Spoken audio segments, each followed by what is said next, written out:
South India shopping మాల్లో block buster ఆషాఢం #1 kilo sale.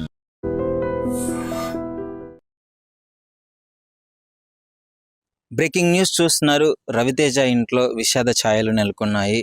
వాళ్ళ తండ్రి రాజగోపాల్ రాజు గారు 90 సంవత్సరాల వయసులో నిన్న రాత్రి మృతి చెందడం జరిగింది.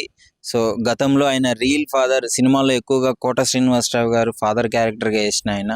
సో ఆయన మొన్ననే చనిపోవడము, మళ్ళీ వెంటనే ఈయన రియల్ ఫాదర్ రాజగోపాల్ రాజు గారు కూడా చనిపోవడం జరిగింది. సో రవితేజ గారి ఇంట్లో అయితే చాలామంది దుఃఖ శోకంలో మునిగిపోయారు. అదేవిధంగా ఫ్యాన్స్ కూడా చాలామంది కండోలెన్స్ తెలుపుతున్నారు. అన్న మీరు స్ట్రాంగ్గా ఉండాలి అని చెప్పేసి ఆ ఫ్యాన్స్ దగ్గర నుంచి కూడా చాలామంది మెసేజ్లు పెట్టడం జరుగుతుంది.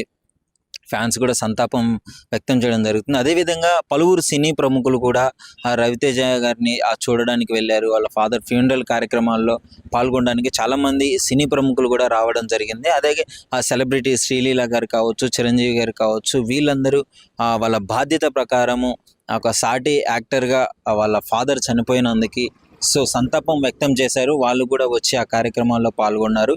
ముఖ్యంగా ఆయనకి 3 కుమారులు ఉన్నట్టు తెలుస్తుంది. రవితేజ గారు, అదేవిధంగా ఇంకొకరు భరత్ గారు. ఆయన కూడా మనకి సినిమాల్లో మీరు ఎక్కువగా చూసే ఉంటారు తరచు. 2017లోనో అప్పుడు కారు ప్రమాదంలో ఆయన చనిపోవడం జరిగింది. సో ఆ తర్వాత 2 కొడుకులే ఉన్నారు. సో 90 ఏళ్ళ వయసు కాబట్టి ఇంకా ఆయన చనిపోవడం జరిగింది. అనారోగ్య పరిస్థితులు ఏమీ లేవు. ఆయన వయసు అయిపోయింది. సో వయసు అయిపోయింది కాబట్టి ఆయన నిన్న రాత్రి మంగళవారం రవితేజ గారి ఇంట్లోనే చనిపోవడం జరిగింది, మన జూబ్లీ హిల్స్లోనే. అదేవిధంగా ఇప్పుడు రవితేజ గారు కూడా ఆ కార్యక్రమాలన్నీ క్లియర్ చేసుకొని శ్రీలీల గారు వీళ్ళందరూ వచ్చి వాళ్ళని సంతాపం వ్యక్తం చేయడం చేస్తున్నారు. ఆయన వృత్తిపరంగా ఆయన ఫార్మసిస్ట్ కావడం, ఫార్మసిస్ట్గా చేసినారు అని తెలుస్తుంది. సో ఫార్మసిస్ట్ ఆయన ఎక్కువగా రవితేజ గారు అయితే వాళ్ళ ఫ్యామిలీ గురించి ఎక్కువగా బయట సెలబ్రిటీ కాబట్టి అందరి సెలబ్రిటీలు వాళ్ళ ఫ్యామిలీని పరిచయం చేసినట్టు రవితేజ గారు ఎక్కువగా చెయ్యరు. ఎక్కువగా మీడియా ముందు కానీ కెమెరాస్ ముందు కానీ తీసుకురావరు. ఎప్పుడు మీడియా ముందు కనిపించే విధంగా వాళ్ళ ఫ్యామిలీ అయితే ఉండదు. వాళ్ళ భర్తల్ని భార్యలను కానీ ఎవరిని వాళ్ళ పిల్లల్ని కానీ ఎక్కువగా తీసుకురారు. ఎక్కువగా మీడియా ముందు కనిపించనివ్వరు.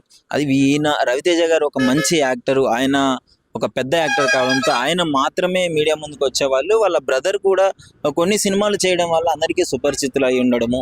కానీ మిగతా వాళ్ళ ఫ్యామిలీ మెంబర్స్ ఎవరు ఎక్కువగా లేరు. అంటే ఎక్కువగా వాళ్ళు మీడియా ముందైతే కనిపించే పరిస్థితులు అయితే లేవు. రవితేజ గారికి ఇలాంటివన్నీ కొంచెం ఇష్టం ఉండదు అనే విధంగా ఆయన అయితే ఫ్యామిలీని పరిచయం చేయడం అని చెప్పేసి ఆయనకి వ్యక్తిత్వం అలా ఉందని చెప్పుకోవచ్చు.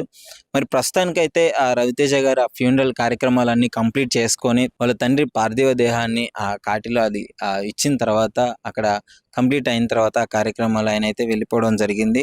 సో ఇప్పుడు రవితేజ గారు అయితే ఫుల్ ఆ స్కెడ్యూల్లో ఉన్నారు. అంటే ఫుల్ బిజీ స్కెడ్యూల్లో ఉన్నారు. వరుసగా మూవీస్ చేస్తున్నారు. అంటే ఇలాంటి టైంలో వాళ్ళ ఫాదర్ చనిపోవడం అనేది చాలా బాధాకరం అనే చెప్పుకోవాలి.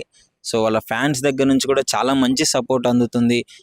సెలబ్రిటీలు కూడా రావడము, ఆయనకి కొంచెం ధైర్యం చెప్పడము, వాళ్ళ ఇంట్లో అంతా బాధాకరమైన సిచ్యువేషన్ నిండి ఉంటుంది కాబట్టి ఆ సెలబ్రిటీలు అందరూ వచ్చి వాళ్ళ తోటి యాక్టర్కి ఈ విధంగా జరగడం వల్ల వాళ్ళందరూ వచ్చి సపోర్ట్ చేయడం అయితే జరుగుతుంది. సో ఏదేమైనా రవితేజ గారు దీని నుంచి కోలుకోవడానికైతే కొంచెం సమయం పడుతుందనే చెప్పుకోవాలి. సో తర్వాత మళ్ళీ యథావిధిగా ఆయన కార్యక్రమాలు, ఆయన స్కెడ్యూల్కి ఆయనకి వెళ్ళడం అయితే జరుగుతుంది. సో ఈ బాధ నుంచి మర్చిపోవడానికి ఆయన కొంచెం టైం పడుతుంది అని చెప్పేసి కూడా ఫ్యాన్స్ అయితే వ్యక్తం చేస్తున్నారు. నిజంగా ప్రస్తుతం ఉన్నటువంటి సమాజం దేనికి ప్రయారిటీ ఇస్తుంది? ఆర్థిక సంబంధాల చుట్టూ మాత్రమే తిరుగుతుంది. మళ్ళీ ఎన్నికలంగానే చాలా విరక్తి కలుగుతాం. మంచి అనిపిస్తుంది కదా, లేడీస్ కూడా ఛాలెంజింగ్ జాబ్స్ చేసినప్పుడు చాలా బాగుంటది. ట్రాఫిక్ అసిస్టెంట్స్ గా నియమించిన ట్రాన్స్జెండర్స్ అందరితో సాల్యూట్ చేయించుకుంటున్నారు. ఫుడ్ డెలివరీ ఇవ్వటానికి వెళ్ళినటువంటి డెలివరీ బాయ్ అనిల్ పై కళ్ళ ముందు పెళ్ళండి